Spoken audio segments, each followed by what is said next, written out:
Baterai gue berapa? Tar nih abis ini. Yuk, tuh, 2, 3. Apa itu artikel? Artikel merupakan suatu karangan penulis dengan panjang yang tidak ditentukan dengan tujuan untuk menyampaikan gagasan atau opini serta fakta sesuai data di lapangan dengan maksud mendidik, menghibur, meyakinkan. Artikel adalah karya tulis yang lengkap, tulisan non-fiksi serta karangan tertulis yang memiliki panjang tidak menentu. Selanjutnya ada ciri-ciri artikel. Yang pertama ada artikel bukan cerita pendek yang bersifat imajinatif. Artikel berisi fakta yang didukung oleh opini penulis meskipun ada artikel yang bersifat menghibur, keseluruhan isinya harus didukung oleh data-data yang valid. Yang kedua adalah membuat artikel penulis menggunakan bahasa populer atau bukan dengan kehidupan sehari-hari. Namun pada artikel ilmiah penulis juga bisa menggunakan bahasa yang lebih formal. Yang ketiga ada artikel ditulis secara sistematis. Setiap artikel yang ditulis harus sesuai dengan struktur yang telah ada, yakni mengandung judul, pembahasan, sub-pembahasan, penutup, dan referensi. Dengan ini pembaca akan lebih mudah untuk memahami keseluruhan informasi yang ditulis oleh penulis. Yang keempat adalah sebelum menulis artikel, pastikan bahwa topik yang diambil sudah artikel yang membaca dan bisa menulis artikel evergreen, yaitu artikel yang tidak bocor oleh waktu tetapi selalu memiliki manfaat bagi pembaca. Selanjutnya ada artikel deskripsi, merupakan sebuah tulisan yang menjelaskan tentang suatu kejadian, peristiwa, atau suatu persoalan yang dapat diamati secara langsung. Artikel ini bertujuan untuk memberikan gambaran secara nyata berdasarkan fakta terkait topik yang sedang dibahas. Selanjutnya ada artikel eksposisi, menjelaskan tentang suatu peristiwa atau topik disertai bukti pendukung. Tujuan dari artikel eksposisi ini adalah untuk mengklarifikasi, menjelaskan, serta mengevaluasi persoalan yang sedang dibahas. Selanjutnya ada artikel persuasi, merujuk pada kata persuasi yang memiliki arti ajakan atau bujukan. Dengan kata lain, artikel persuasi merupakan tulisan yang bertujuan untuk mengajak atau membujuk para pembaca untuk melakukan sesuatu. Agar tercapainya tujuan tersebut, di dalam artikel harus memuat alasan-alasan logis yang dapat mendorong para pembaca agar mengikuti. Selanjutnya ada artikel argumentasi, merupakan artikel yang berisi gagasan atau teori mengenai sebab akibat suatu peristiwa. Artikel ini bertujuan untuk meyakinkan para pembaca mengenai suatu topik atau fenomena yang menyampaikan fakta yang logis serta objektif. Dalam artikel argumentasi, biasanya penulis menyatakan sikap antara mendukung atau tidak mendukung mengenai topik yang dibahas. Selanjutnya ada struktur artikel. Yang pertama ada pernyataan, pendapat, atau tesis. Bagian pada struktur artikel ini berisi uraian aktual yang penting untuk dijadikan pembahasan di dalam artikel. Kedua ada argumentasi. Bagian argumentasi berisi permasalahan yang coba dibahas dan akan dikupas secara faktual dan informatif. Yang ketiga ada pernyataan ulang. Bagian struktur artikel yang terakhir yakni berisi kalimat kunci yang merangkum pembahasan ke dalam bentuk simpulan.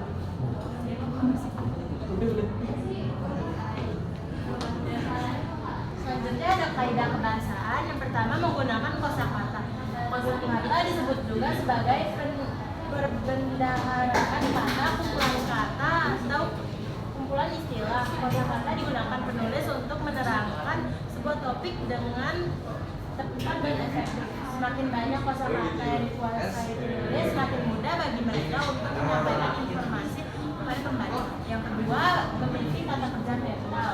Kata kerja mental adalah jenis verba yang berfungsi menerangkan respon atau reaksi terhadap suatu tindakan. Contohnya mencegah, menyiasati, menduga, menyebabkan, dan sejenisnya. Ketiga, menggunakan kata istilah. Istilah ialah kata atau gabungan kata yang dengan cermat mengungkapkan proses pengadaan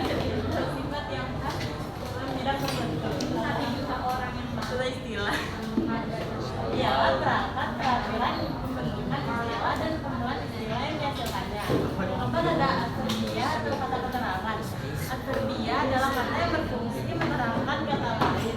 Adverbial beragam namun yang sering digunakan dalam artikel adalah adverbial frekuentatif. Adverbial ini berfungsi untuk meyakinkan pembaca. Kita menggunakan kata rujukan. Kata rujukan adalah kata yang mengacu pada arti tertentu dalam teks ini. Biasanya penulis menggunakan kata ini untuk menerangkan referensi dari sumber-sumber yang digunakan. Contohnya menurut, berdasarkan, dan menunjukkan.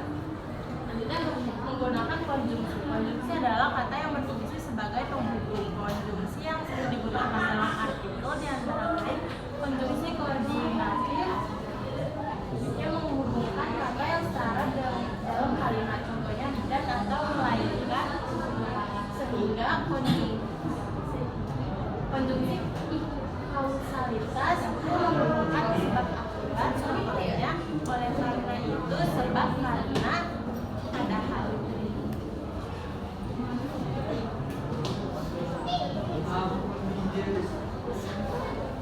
Oke, dilanjutkan oleh saya. Menggunakan kata denotatif, yakni kata yang bermakna sebenarnya. Kata itu tidak bermakna hal lain ataupun dilebihkan. Maknanya seperti kata konotatif. Namun, sebagian artikel juga akan menggunakan kata konotatif untuk memperindah dan mempopulerkan tulisannya. Yang ke-8 ada menggunakan kata-kata persuasif. Adalah penggunaan kata-kata untuk meyakinkan, membujuk, mengajak, atau mempengaruhi seseorang. Contoh, sebaiknya, hendaklah, sebaiknya, harus, perlu, selain itu. Nah, di sini ada perbedaan teks eksposisi dengan artikel. Teks eksposisi adalah paragraf atau karangan yang terkandung sejumlah informasi dan pengetahuan yang disajikan secara singkat, padat, dan akurat. Paragraf eksposisi ini bersifat ilmiah atau dapat dikatakan non-fiksi. Sedangkan artikel adalah tulisan lepas berisi opini seseorang atau kelompok yang mengupas tuntas suatu masalah tertentu yang sifatnya aktual dan kontroversial untuk tujuan memberi informasi, mempengaruhi, dan meyakinkan atau menghibur khalayak membaca. Sini ada perbedaan fakta dan opini. 1. Mengandung fakta dan opini. Artikel bukan cerita pendek yang bersifat imajinatif. Artikel berisi fakta yang didukung oleh opini penulis, meskipun ada artikel yang bersifat menghibur. Keseluruhan isinya harus didukung oleh data-data yang valid. Yang kedua, ada menggunakan bahasa yang mudah dimengerti.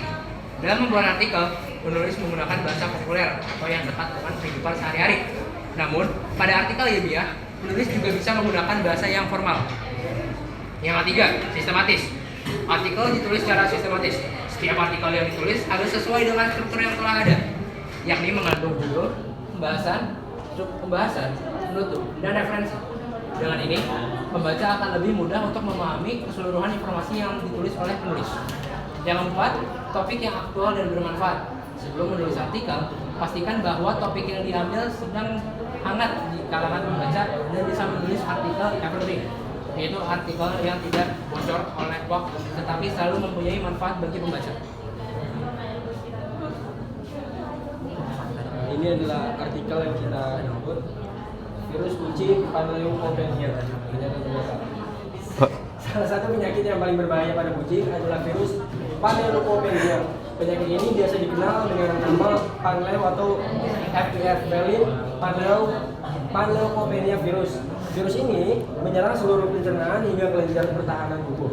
Virus ini akan merusak sistem kekebalan dari tubuh kucing, sehingga secara otomatis kucing akan terlihat lemas dan menjadi susah makan. Nah, argumentasi. Virus Panleu ini sangat mudah sekali menyerang kucing, terutama kucing yang belum pernah divaksin. Beberapa tanda-tanda yang terlihat adalah hilangnya nafsu makan. Kucing akan kehilangan nafsu makannya dan selalu menolak saat diberikan makanan, termasuk makanan basah. Hal ini akhirnya membuat tubuh kucing terlihat lemas. Tanda berikutnya adalah muntah. Kucing yang terserang virus ini akan terlihat muntah beberapa kali, bahkan puluhan kali dalam sehari. Selain muntah, tanda berikutnya adalah diare hebat. Virus ini merubah saluran pencernaan sehingga kucing yang terinfeksi akan mengalami diare. Dalam sehari, kucing dapat diare beberapa kali, hingga diarenya dapat disertai dengan pendarahan. Jika dibiarkan, kucing akan terlihat lemas dan akan mengalami kekurangan darah. Pernyataan ulang. Jika kucing peliharaan kita menunjukkan gejala atau tanda-tanda yang di atas, segera bawa ke dokter hewan. Kucing yang mengalami diare atau muntah hebat harus segera diberi pertolongan karena tubuhnya telah banyak kekurangan cairan. Biasanya dokter akan memberikan cairan infus sebagai penanganan pertama untuk mengembalikan cairan tubuh dan keseimbangan elektrolitnya. Kemudian dokter akan memberikan obat untuk mengurangi gejala yang timbul akibat serangan virus panleu serta diberikan obat untuk menguatkan imunitas atau daya tahan tubuh kucing tersebut. Untuk pencegahannya, disarankan kucing kesayangan kita memberikan vaksinasi untuk mencegah tidak tertular virus panleu. Selain itu, berikan makanan yang dapat memenuhi nutrisi dan mampu mendukung sistem kekebalan tubuh dari kucing.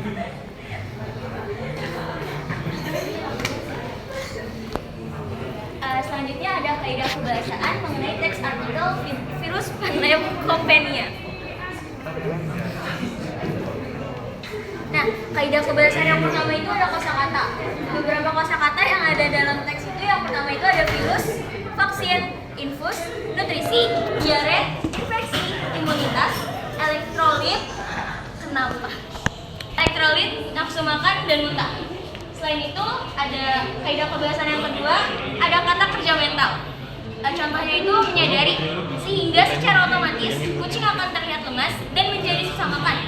Yang kedua ada mengetahui, beberapa tanda-tanda yang terlihat adalah hilangnya nafsu makan. Yang ketiga ada mengerti, jika kucing peliharaan kita menunjukkan gejala atau tanda-tanda di atas, segera bawa ke dokter hewan. Yang keempat menyadarkan, kucing yang mengalami diare atau muntah hebat harus segera diberi pertolongan.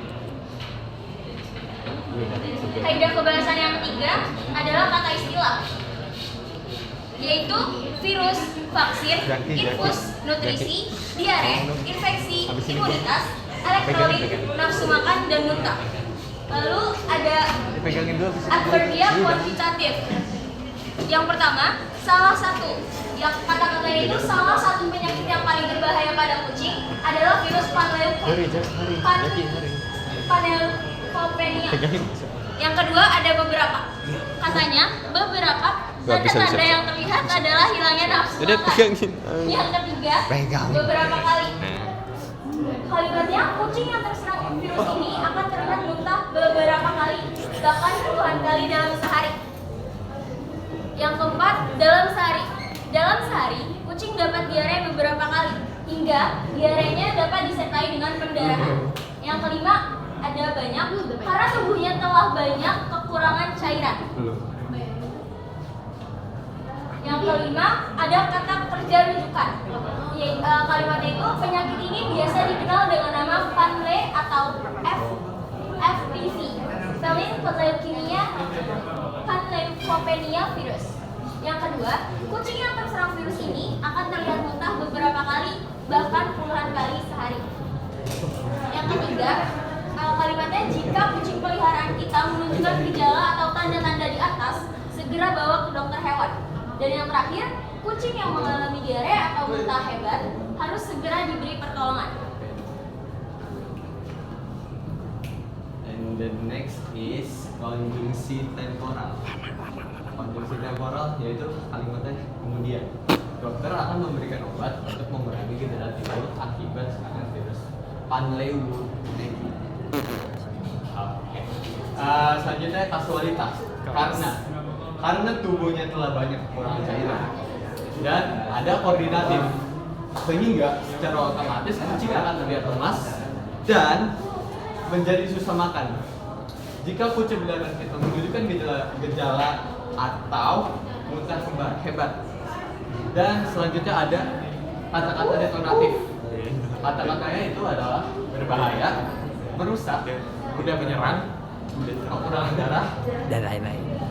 segera, muntah hebat, kekurangan cairan, serangan virus Panleu, dan juga makan. Next. Dan yang terakhir ada menggunakan kata persuasif. Jika kucing peliharaan kita menunjukkan gejala atau tanda di atas, segera bawa ke dokter hewan. Selanjutnya, untuk pencegahannya disarankan kucing kesayangan kita diberikan vaksinasi untuk mencegah tidak tertular virus Panleo. Dan yang terakhir, selain itu, berikan makanan yang dapat memenuhi nutrisi dan mampu mendukung sistem kekebalan tubuh dari kucing tersebut. Kucing. And that's the last. Thank you. Jadi tujuan kami membuat teks ini adalah karena banyak sekali kucing yang terkena virus Panley akhir-akhir ini. Sehingga kita akan mengulas kembali apa itu virus Panley dan bagaimana cara penanganannya. Yes. Jadi contohnya, Jaki kucingnya juga hampir kena virus Panleo kan, Jak? Ya, benar. Kenapa tuh, Jak? Alasannya karena kucingku kurang dikasih antibiotik dan macam-macam yang ada di seperti di teks. Iya, seperti yang di teks tadi. Terima kasih. Iya. Oke. Terima kasih telah menyaksikan. Kurang lebih mohon maaf. Wassalamualaikum warahmatullahi wabarakatuh.